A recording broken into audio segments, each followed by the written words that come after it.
Folks, today I recorded my most recent podcast episode, and I was sharing afterwards the importance of standardization and productization in a different video and content post here. But now I kind of draw a conclusion on all of my podcast guests so far. And I asked myself the question, what do all these successful entrepreneurs have in common? Or better formulated, what do they have what you're lacking? I know this might trigger you, but the sense is to point out the obvious, yeah, in order to help you guys listening, reading, whatsoever, yeah. So far, we had crazy guys on the podcast in a positive sense. We had sales gurus, IT experts, AI pioneers, franchise creators, IT serial entrepreneurs. The list goes from 7 to 8 to even 9-figure businesses. Yeah. So not so small at the end. Yeah. And all had the following points in common. Focus. These people were able to focus laser sharp. They had some kind of, or they all have some kind of habits, routines that enable them, that allow them to focus on the most important tasks. Nobody is doing multitasking. Yeah, they can entirely focus on the most important tasks of their business. Of course, it's different here and there, but you need to ask yourself, what is the most important business task? Same like it counts in private life as well. Where can I generate the most value for my clients, for example, for my company? Focus on that. They were able to shut everything else down. Just today, my podcast guest is telling me, I'm not using Instagram anymore. It distracts me. I have no value. There's sacrifices you need to make. Yeah? Consistency beats motivation. Maybe my favorite one here, because I'm preaching consistency. We recently showed the video from Cristiano Ronaldo on how important consistency is in his life. All of them know that they will not be motivated day in, day out, week after week, month after month, year after year, decade after decade.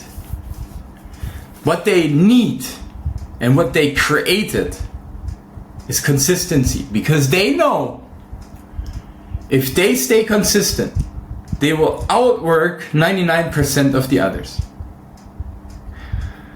So just by showing up day by day, believing in your goal, believing in your IT business in this case, enabled them to grow personally and professionally.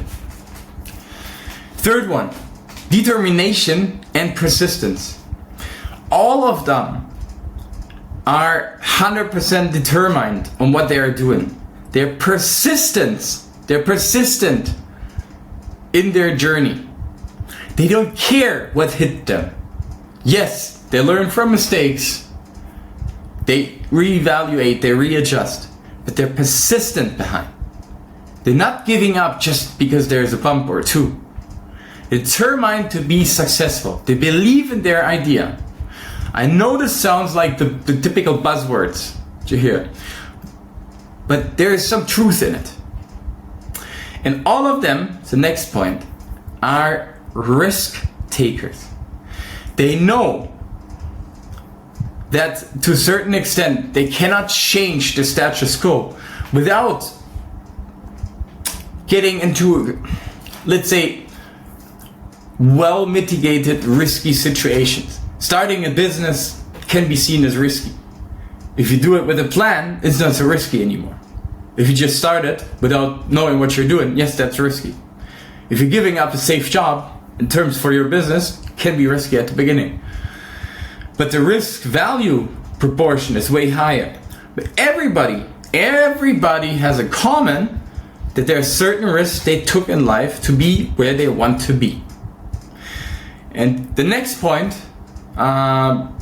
one of the most important points again, is a positive mindset. Optimism. Everybody here is positive about their surroundings, about their life, about their business. They're surrounding themselves with positive people. They're optimistic on what they are doing. They're shutting down negativity. They're ruling out negative mindsets. That's like cancer inside of you. If you start doubting yourself, if you start doubting your way, if you start doubting your business, if you start doubting yourself, it's like a cancer growing inside of you. Everybody keeps a positive mindset even if times are tough. And believe me, everybody went through so much pain through their journey. Stay positive. Everybody had, the next point, a mindset about problem solving, about being end result oriented. Let me explain. All of them knew that they need to solve certain problems in their niche, in their industry, for their target audience, for their client persona, for their business. It's not being like in Germany you say Bauchladen, so a general provider. No, they know exactly what they are good at, what strength they have, and more importantly, what market opportunities they see. And they focused on solving those problems with an end result oriented offering. And none of them at this stage are selling their hours, simply their hours for their skill for money per hour. They build an offering, they build a service offering, they build a product that is problem solving and end result oriented, which leads to the fact that they're all using standardization and productization, respectively, managed services. Switch to all of my previous posts about this topic. They all have that in common. Coincidence? Huh? By naming all of these points, these traits that they had in common. Another point which their businesses had is a clear lead generation, marketing, and sales channel. So none of them got there by working all alone. Maybe some with less people in the background, some with more. But they had a clear lead generation methodology, so they knew how to generate their own leads. They had marketing behind to become visible, and had a sales process to close the clients, to close projects.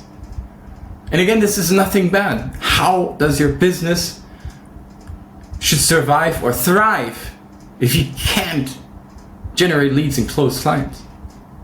They all have that in common. They figured it out for their niche, for their industry, for their business, for their client persona, their target audience. And in conclusion, all of them are open for learning, and there's a willingness to change. Let me explain. All of them made mistakes throughout their journey, but they were open to learn. They welcome mistakes. Just today, it's a little bit of American culture, right? Mistakes are welcomed. Please do that. My team should be doing mistakes so we can learn. Something I heard today. I obviously know that myself. But the openness, so the mindset for learning and the willingness to change is something that everybody has in common. Learn from others. Learn from other entrepreneurs. Learn from mentors. Basically, everybody in the podcast had or still has mentors for certain areas in their business. That's something that, that's surprising. Or is everybody reinventing the wheel that we are doing? Is that necessary? Now ask yourself, how many of these traits do you carry yourself? Without being rude, why can these people create 7, 8, 9-figure businesses and you say you can't? Do they have some kind of magic card, Yu-Gi-Oh, Pokemon cards? Or do they combine certain elements that make them successful? They did not have these characteristics from the start. All of them said the same. I had to learn sales. I had to learn how to speak in front of people. I had to learn how to become visible for my clients. I had to learn how to focus. I had to learn how to be consistent. I had to learn how to be persistent. I had to force myself taking certain risks. I had to learn how to always have a positive mindset. I had to learn how to create a problem-solving, end-result-oriented, standardized service offering. But they were open for it. They had the will to change. I didn't have those traits at the start. I learned them myself. We learned from more successful or more experienced people. That's a better word. More experienced people have skin in the game, who have walked the way that we are walking. From other entrepreneurs, from mentors. They kickstarted our business. If we can do it, you can do it. We are not born successful, but we choose whether we die successful or not. It's our choice, it's your choice, it's your life, it's your business. Let's take responsibility and seize the opportunity. If you need any help with that, just send me a DM, happy to help.